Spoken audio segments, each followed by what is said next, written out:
Assalamualaikum warahmatullahi wabarakatuh. Mitra Kominfo, kita berjumpa kembali di program Lensa Banjar Sepekan edisi kali ini. Program ini menghadirkan informasi kegiatan pemerintah daerah Kabupaten Banjar dalam sepekan. Bersama saya Rifki Jidan, inilah Lensa Banjar Sepekan selengkapnya.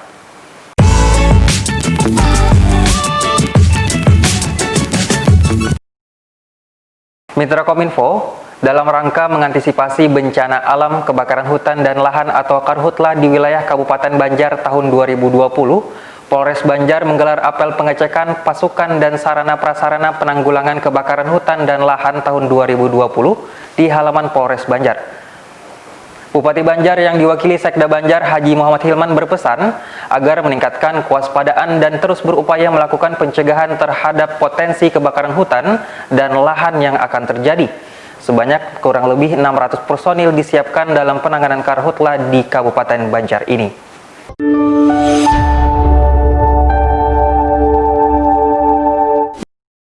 Dalam rangka mengantisipasi bencana alam, kebakaran hutan dan lahan atau karhutla di wilayah Kabupaten Banjar, Polres Banjar menggelar apel pengecekan pasukan dan sarana prasarana penanggulangan kebakaran hutan dan lahan tahun 2020 di halaman Polres Banjar. Pengecekan pasukan dilakukan untuk membangun soliditas dan sinergitas sekaligus wujud kesiapan pasukan untuk cepat tanggap dalam mengatasi kebakaran hutan dan lahan di wilayah Kabupaten Banjar. Selain itu, untuk mengetahui jumlah kekuatan dan sarana prasarana yang akan digunakan, serta mengecek keterampilan dan penguasaan peralatan. Bupati Banjar dalam amanatnya yang dibacakan Sekda Banjar Haji Muhammad Hilman berpesan untuk terus meningkatkan kewaspadaan serta terus berupaya melakukan pencegahan terhadap potensi kebakaran yang akan mungkin terjadi.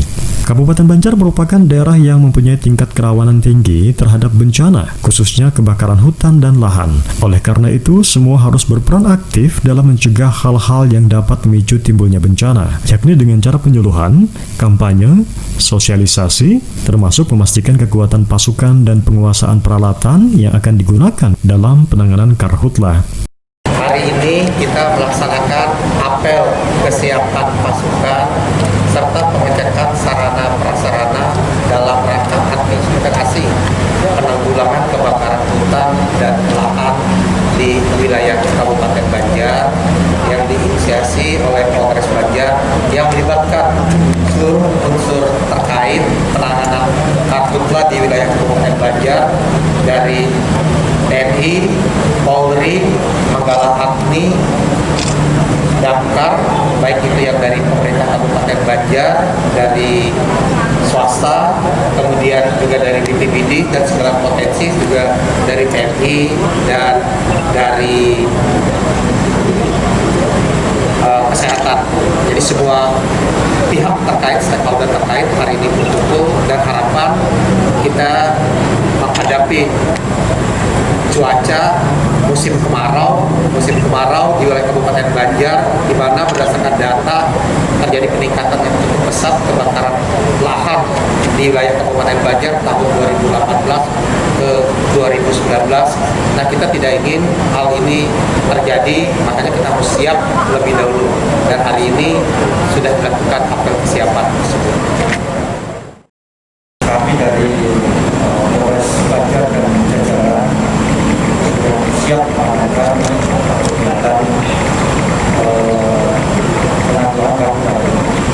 Ada sekitar 600 karhutla di Polres dan insya Allah semua siap. Kemudian yang didukung sarana dan prasarana seperti tadi yang kita lihat itu adalah terobosan dalam rangka pemadaman api, yaitu motor-motor dinas yang sudah kita ubah sehingga bisa dari selang bisa mengambil air ke tandon yang sudah disiapkan. Tandon punya Kodim tadi, tandon punya Res, tandon punya lain, mobil yang sudah dimodifikasi bisa ambil air kemudian disetorkan. Itu ada sekitar 74 mobil Kamtimas yang mempunyai sepeda motor tersebut, sehingga semuanya bertahap insya Allah siap digunakan untuk menanggulangi untuk kegiatan antisipasi bencana karhutla bersama kita sudah memiliki data, kemudian kita juga memiliki data dan kita juga ada beberapa rekomendasi yang kita harus sampaikan terkait dengan evaluasi tanah. Untuk personil yang kita pernahkan juga, untuk personil yang sebelumnya kan kita pernahkan sekitar 350 orang. Namun ini juga tim kita ini memiliki dua wilayah, ini yang akan kita bagi juga kepada spot-spot yang itu memang menjadi prioritas. Dan namun di dalam kegiatan ada yang juga kita memiliki di sini ada satu batalion antri yang siap juga dilakukan. Ada satu tim sipur juga yang siap dilakukan seperti tahun lalu tinggal kita terapkan dalam kegiatan di laut. Tetapi lagi yang kita hadapi sekarang adalah kendalanya yang harus kita adalah satgas. Dan kalau di TNI terus terang kita tidak memiliki sarana prasarana. Itu satu mobil itu mobil andalan semua medan, mobil andalan. Jadi inilah yang akan nanti mungkin akan kita bahas lebih lengkap lagi terkait dengan kendala yang kita lalu. Kemudian juga nanti mekanisme untuk penanganannya sendiri. Itu mungkin yang kita lakukan. Tim Liputan Kominfo Banjar melaporkan.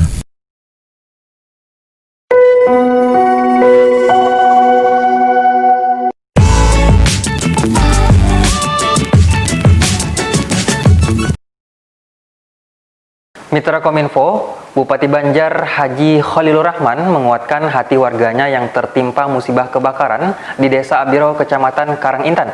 Bupati Banjar yang didampingi Kepala BPBD Kabupaten Banjar Haji Muhammad Irwan Kumar, Camat Karangintan beserta jajarannya juga sekaligus memberikan bantuan dan santunan untuk korban kebakaran tersebut. Adapun bantuan yang diberikan antara lain kebutuhan hidup sehari-hari seperti sembako, kebutuhan logistik, serta uang santunan dari Basnas Kabupaten Banjar.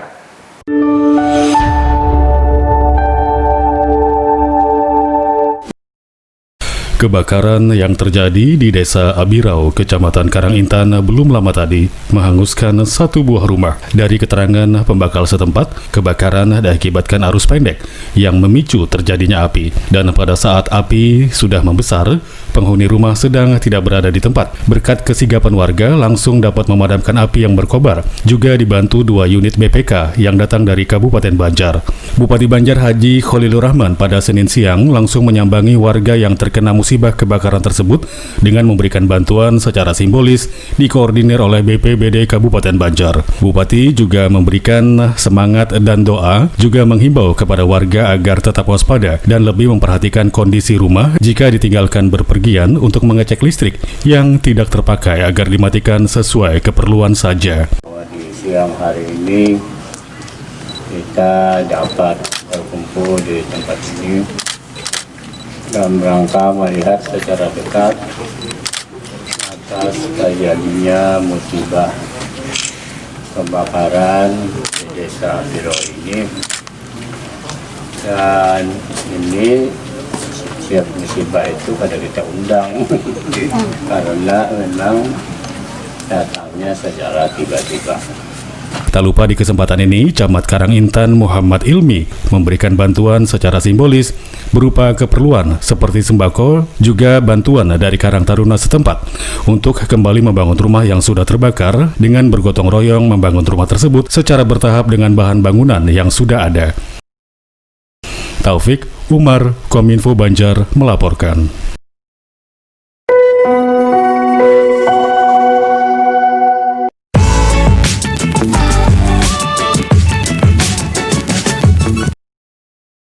Mitra Kominfo, guna memutus mata rantai COVID-19 dari tingkat bawah di wilayah Kabupaten Banjar, Polres Banjar menggelar program Kampung Tangguh Banua di 14 desa di Kabupaten Banjar.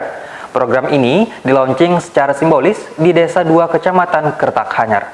Kapolres Banjar Andri Koko Prabowo mengatakan latar belakang dibentuknya program Kampung Tangguh Banua ini adalah dari meningkatnya angka pasien positif COVID-19 di Kalimantan Selatan. Diharapkan dengan adanya kampung tangguh ini dapat memutus mata rantai COVID-19 dari tingkat bawah.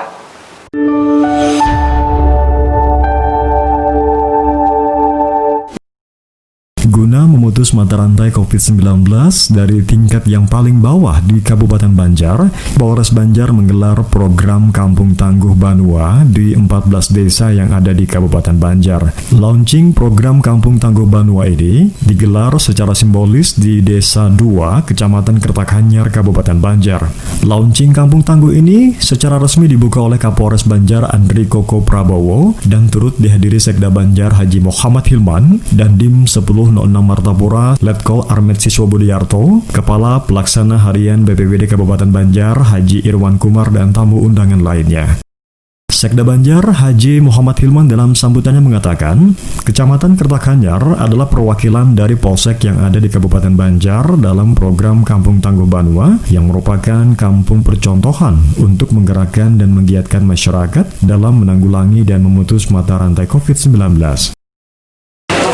Ya, seperti yang disampaikan Pak Kapolres tadi, salah satu upaya yang dilakukan oleh gugus tugas bagaimana memutus mata rantai penyebaran COVID-19 dimulai dari bawah. Nah, karena itulah dengan kebersamaan di tingkat bawah, pelaksanaan agar mewujudkan masyarakat yang produktif, aman terhadap COVID-19, itu kita mulai dari bawah. Jadi mereka menjaga diri dan lingkungannya untuk akhirnya bisa menjaga keseluruhan sampai nanti ke level kecamatan, sampai ke level kabupaten. Nah, sinergisitas ini yang dilaksanakan di sini dan ada pembinaan-pembinaan yang dilakukan oleh gugus tugas yang melibatkan semua stakeholder terkait. Di sini ada dari unsur Polri, ada dari unsur TNI, dan ada stakeholder terkait. Di kita di Kabupaten Banjar dari 277 desa dan 13 kecamatan, di 13 kelurahan sudah dipersiapkan untuk membentuk desa tanggap dan tangguh ini. Keputusannya sudah ada, fasilitasi untuk operasional dan pendanaan itu bisa dimanfaatkan melalui dana desa dan dana yang ada di kelurahan, dan ini dalam proses sudah semua dilaksanakan tinggal operasional. Nah, pembinaan ini sinergisitas dari semua melibatkan seluruh unsur terkait dengan keberadaan Babinsa, Babin Kaptimnas. Ini akan bisa memperkuat hingga masyarakat kita memang benar-benar siap dalam situasi dan kondisi apapun dengan jiwa kesetiakawanan dan gotong royongnya. Sementara itu, Kapolres Banjar Andri Koko Prabowo mengatakan, latar belakang dari digelarnya Kampung Tangguh Banua ini adalah dari meningkatnya angka pasien COVID-19 di Kalimantan Selatan. Menyikapi hal tersebut, Polres Banjar berinisiatif membentuk Kampung Tangguh dan diharapkan dapat memutus mata rantai COVID-19 dari tingkat paling bawah. Jadi ini berkaitan dengan semakin tingginya laju pertambahan pasien COVID di tempat kita. Salah satunya adalah di desa Kertakanyar.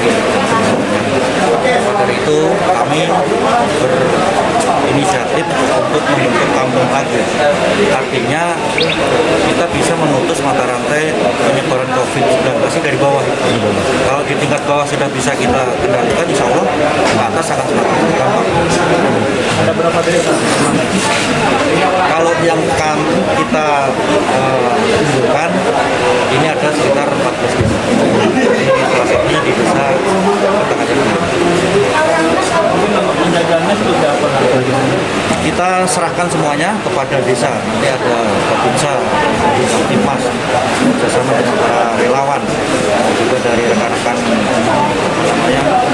offensif di daerah tersebut, di mana di situ akan didirikan pos-pos. Kegiatan posnya salah satunya protokol kesehatan, terbukan, cek pakai masker, cuci tangan dan sebagainya. Selain protokol kesehatan, apa yang harus disiapkan oleh desa Tangguh ini sendiri, Pak? Sifat gotong royong. Gotong royong. Gotong royong, manakala ada salah satu mungkin warganya yang terkena isolasi mandiri dan sebagainya, gotong royong harus kita bantu. Makanya desa ini sudah membentuk bank pangan. Oh, iya. Bank pangan itu dia bentuk, nanti di situ silakan sukarelawan menyumbang apa saja yang bisa untuk dibagikan kepada orang-orang yang terkena. Tak terbatas sampai dengan pandemi ini selesai. Tetapi sebenarnya Kampung Tangguh ini tidak hanya khusus khusus COVID, bisa juga untuk kalau di tempat lain bisa karhutlah, mengatasi banjir dan lain sebagainya. Jadi ketika pandemi ini masih berlangsung dan sampai nanti Kampung Tangguh ini tetap harus berjalan. Peran Babinsa dan Babin Kantipmas sangat penting di Kampung Tangguh ini. Selain kerjasama dengan relawan dan perangkat desa dalam memutus mata rantai COVID-19, prinsip gotong royong juga sangat diperlukan. Selain itu, tentunya juga harus mematuhi protokol kesehatan COVID-19. Dalam acara ini juga diserahkan piagam penghargaan kepada 14 kepala desa program Kampung Tangguh Banua yang diserahkan oleh Kapolres Banjar. Dan buku panduan Kampung Tangguh Banua yang diserahkan Dandim 1006 Martapura. Effendi, Ozi, Kominfo Banjar melaporkan.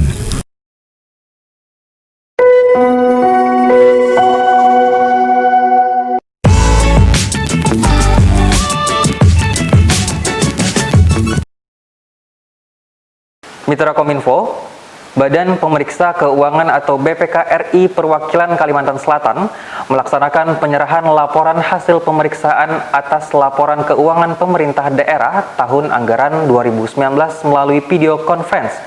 Berdasarkan hasil laporan pemeriksaan atas kewajaran laporan keuangan tahun anggaran 2019, Kepala BPK RI Perwakilan Kalimantan Selatan, Tornanda Syaifullah mengatakan bahwa Kabupaten Banjar berhasil memperoleh opini wajar tanpa pengecualian atau WTP. Yang membanggakan, 13 kabupaten kota se-Kalimantan Selatan semua meraih predikat opini wajar tanpa pengecualian.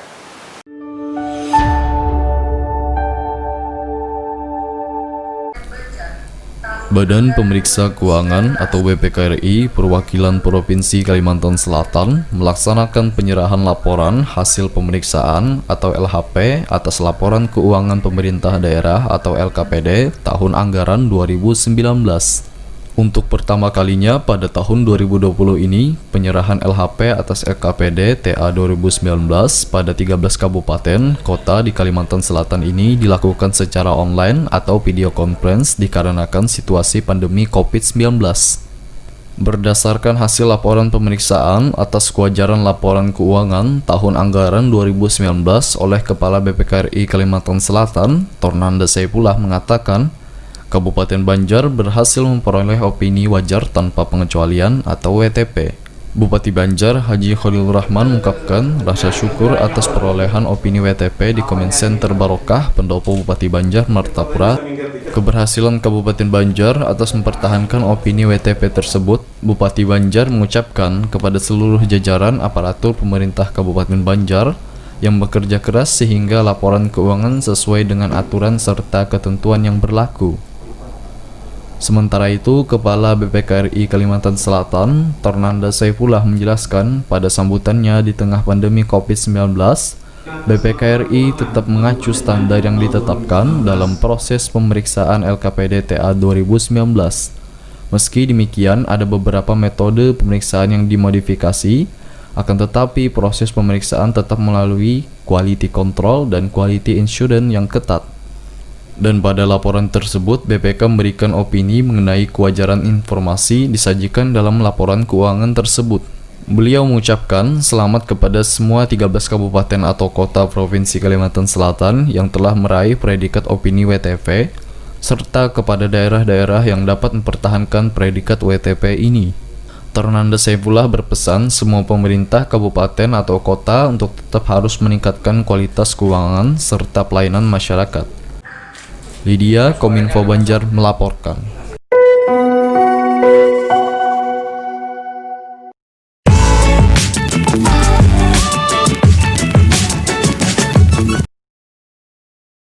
Mitra Kominfo, Dinas Pemberdayaan Perempuan dan Perlindungan Anak Provinsi Kalimantan Selatan menggelar sosialisasi peraturan gubernur tentang peningkatan kualitas keluarga melalui Zoom meeting. Ketua Tim Penggerak PKK Kabupaten Banjar Hajah Raudatul Wardiah beserta jajarannya turut menghadiri sosialisasi via online tersebut di ruang Comment Center Barokah Martapura. Adapun peraturan gubernur ini merupakan pedoman dalam peningkatan kualitas keluarga yang ada di daerah, misalnya pemberian akses informasi, pendidikan, penyuluhan, dan pelayanan tentang perawatan, pengasuhan, serta perkembangan anak.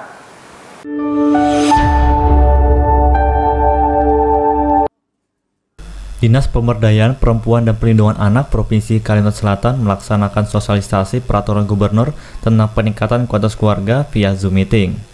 Ketua Tim Penggerak PKK Kabupaten Banjar, Hajah Rodatul Wardiah, beserta jajarannya menghadiri kegiatan sosialisasi peraturan gubernur tentang peningkatan kualitas keluarga via Zoom meeting di Kabupaten Center Barokah, Matapura. Peraturan gubernur ini merupakan pedoman dalam peningkatan kualitas keluarga yang ada di daerah, misalnya pemberian akses informasi, pendidikan, penyuluhan dan pelayanan tentang perawatan, pengasuhan, dan perkembangan anak.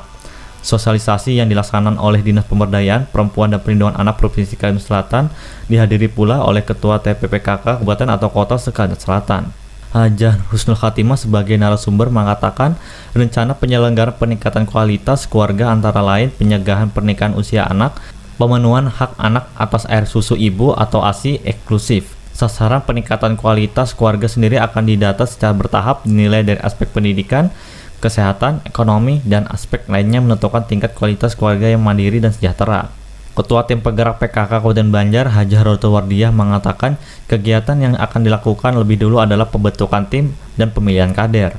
Ini sangat bagus anjurannya, cuman kami lagi masih dirancang program baru, makanya tadinya aku kaget juga kirain bisa tahun ini kan rancangan tahun 2021 nantinya katanya. Ini membangun jadi apa? Membentuk anggota dulu, nanti habis itu baru nanti 2001 baru kalau bisa dilaksanakan ya Allah nanti mudah-mudahan kita. Tapi kan kemarin kalau dipetakan apa namanya tuh?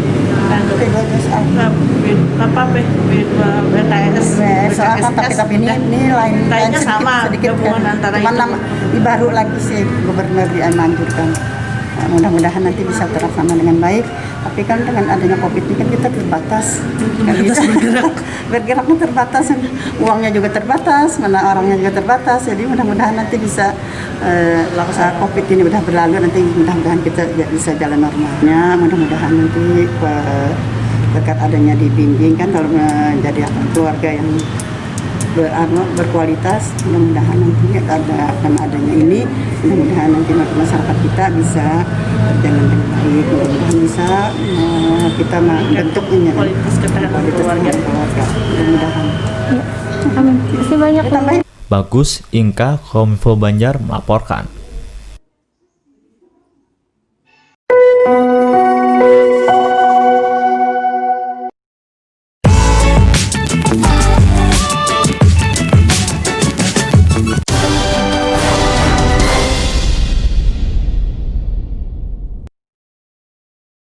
Mitra Kominfo, informasi terakhir tadi sekaligus menutup perjumpaan kita di program Lensa Banjar Sepekan edisi kali ini.